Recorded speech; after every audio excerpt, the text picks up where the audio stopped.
Value Theorem. Okay, so there's the three big existence theorems that we have in AP Calc, and it's important that you can distinguish when they're being used, and also that you know what they are and know when to use them. So we're going to go through those three theorems, and then we're going to look at some situations where you guys have to pick out which theorem do we need, or which theorem is being talked about.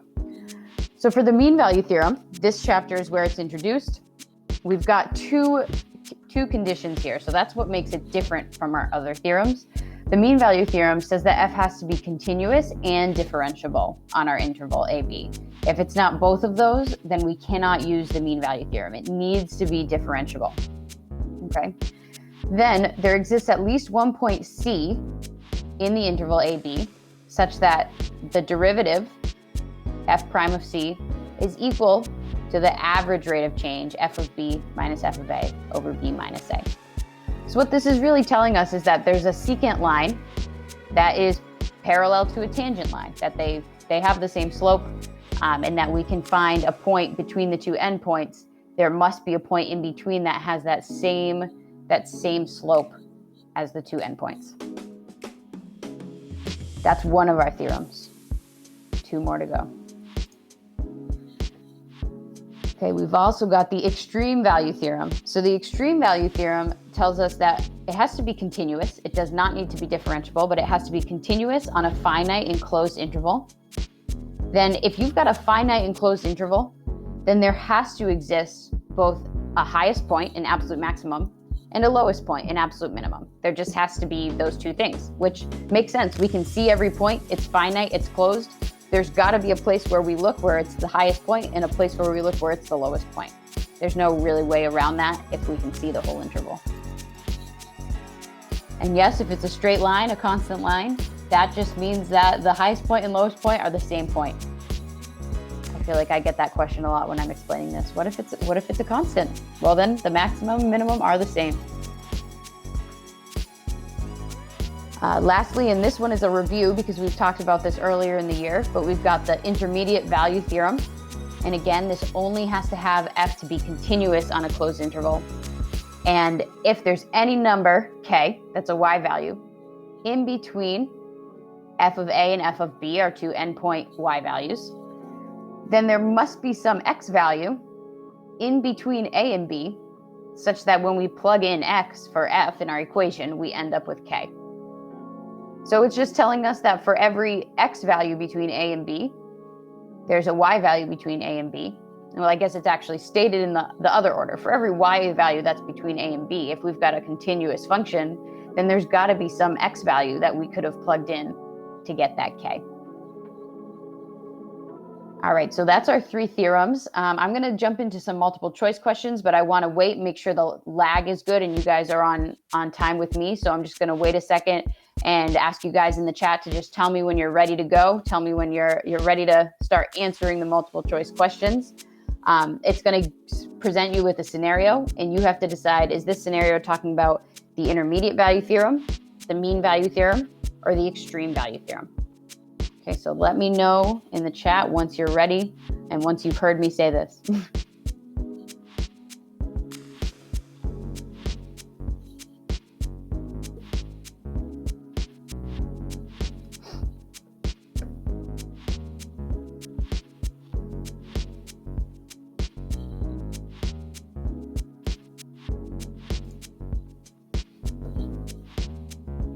All right, awesome. Great, okay, we're ready. All right, so I'm gonna show you a question. You guys let me know what you think the theorem is. So we've got f of x is continuous and differentiable on the interval -2 to 5. If f of -2 equals 5 and f of 5 equals -2, then there must exist at least one value c in the interval such that f prime of c equals -1.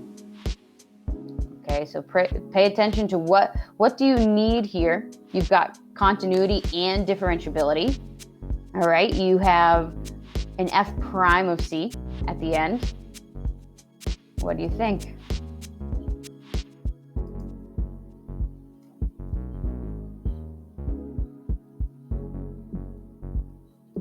All right, so we have a few answers in here.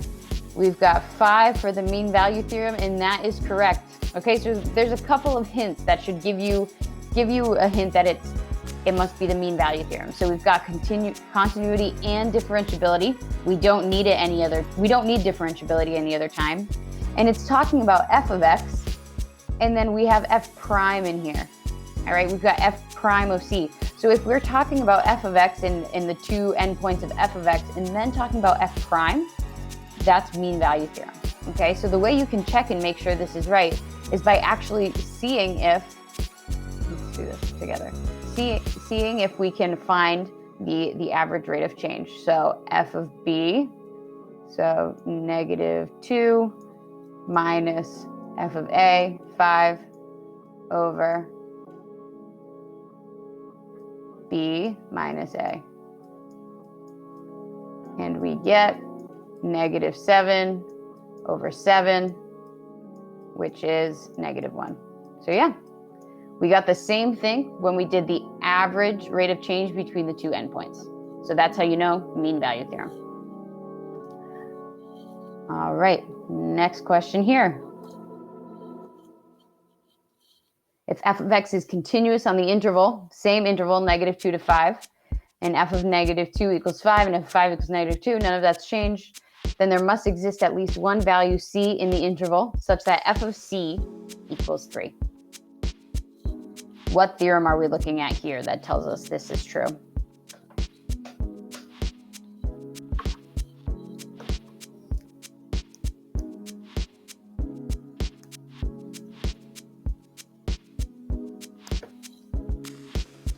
Got a couple answers in. I'll wait another minute. I know we've got some delay today.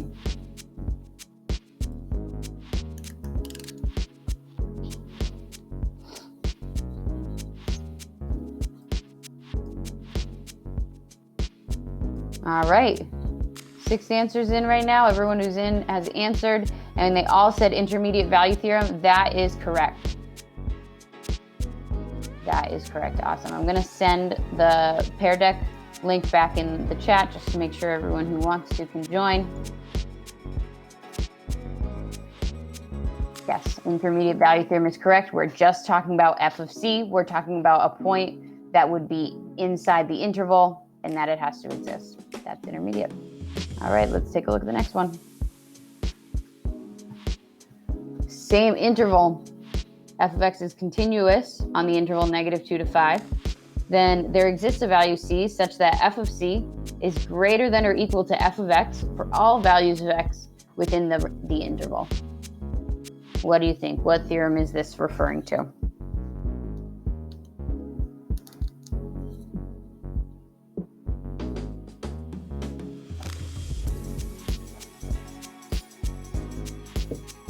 Oh, we've got a split right now. Think about what information we're getting from here. We're seeing that f of c is greater than or equal to f of x. What kind of things are we talking about when we're talking about things being greater than or equal to? Oh, some people changed their answer.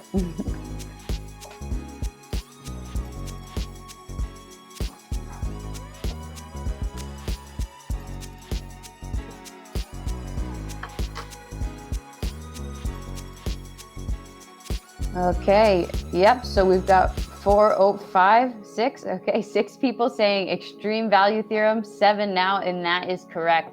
Extreme value theorem is right. The reason is because we're talking about a value being greater than or equal to f of x. Okay, so we're talking about something that's the biggest, it's the highest point on the graph, so it must be the extreme value theorem because extreme is talking about absolute max and mins. Awesome. All right, on to our next one.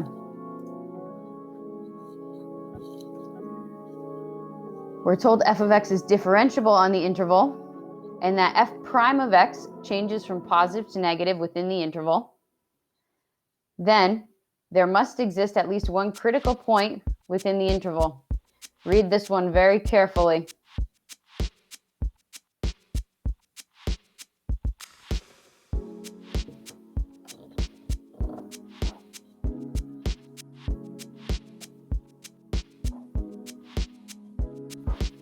What do do you guys think?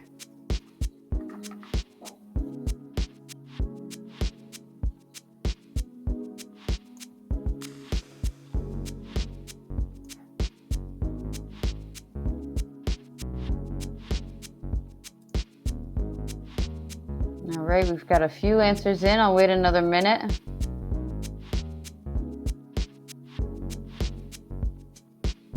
This one's a bit trickier because of what it's talking about. All right, we've got, oh, it keeps changing. All right, we've got answers for all three. All three of the options have at least one answer in them, but this one is the intermediate value theorem.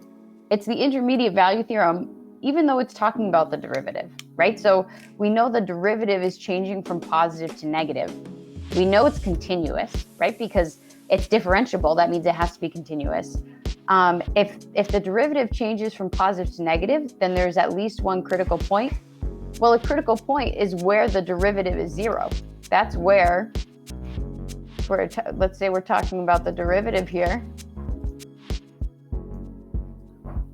If this was a graph of our derivative, we're saying we know it changes from positive, well, actually, let's do this. We know it changes from positive to negative, then there must exist at least one critical point. Well, a critical point is where f prime of x is going to be 0.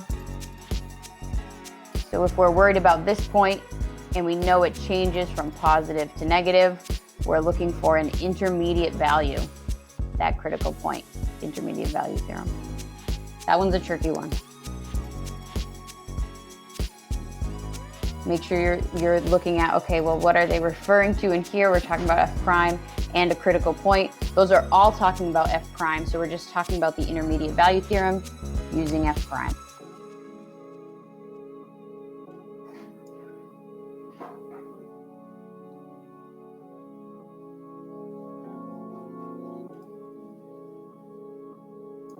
All right, let's look at this next one. And while this one's up, I'm gonna check up on the Q&A and read the chat here.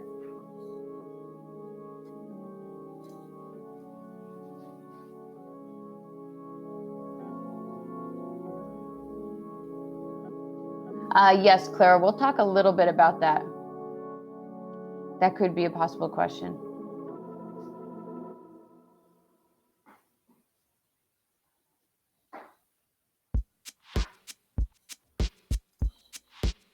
All right, we got no questions in the Q&A.